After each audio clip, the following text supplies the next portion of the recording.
Bonjour. Les charmants villages qui jalonnent la vallée du Saint-Laurent partagent de nombreux traits communs. La plupart sont hérités du régime seigneurial. Au moins jusqu'en 1860, le fleuve Saint-Laurent et ses affluents jouent un rôle essentiel pour les communications. Le quai est donc un endroit animé toute l'année où convergent les barques, les traîneaux, les marchandises et les nouvelles.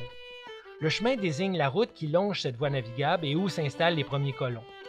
Le village naît spontanément le long de ce chemin, à la coïncidence d'un portage, d'un port naturel ou d'un torrent propice à un moulin.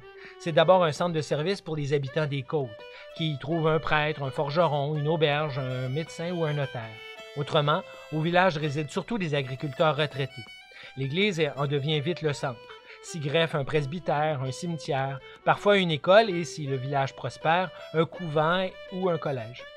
Dès le début de la colonie, on maximise l'accès au fleuve en concédant d'étroites bandes de terre de 1 à 3 arpents de large, mais d'une profondeur indéterminée. Chaque censive doit permettre de nourrir l'habitant et sa famille. On y retrouve donc au moins un jardin, une étable pour le cheval et les porcs, ainsi qu'un grand champ pour les grandes cultures. Quand les terres donnant sur le fleuve sont toutes occupées, on trace une montée qui s'éloigne du noyau villageois vers l'intérieur. À 30 arpents du village, soit à 1,7 km, on trace un premier rang ou côte.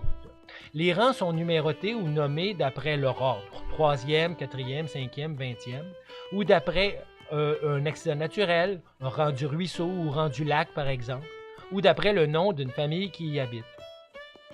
Le moulin est un lieu important, lié à la présence d'un torrent ou d'une chute capable d'alimenter une roue à aube. Il est rarement au centre du village, mais doit demeurer accessible aux habitants qui s'y rendent souvent pour faire moudre leurs grains, couper leur bois ou fouler leur laine.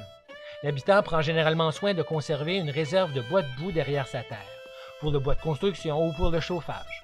Ces boisés protègent aussi les ruisseaux de l'érosion. Au printemps, on y entaille les érables dont on tire le sucre d'érable. Au croisement de la montée et du rang double, on peut retrouver une croix de chemin et une école de rang. Un rang double peut tout aussi bien s'étirer indéfiniment. Il prend alors le nom de ligne et engendre de nouveaux villages sur son cours. Merci d'aimer et de partager si vous avez apprécié. Pour d'autres images du Québec et de son histoire, rendez-vous à infographie.québec, pas d'accent.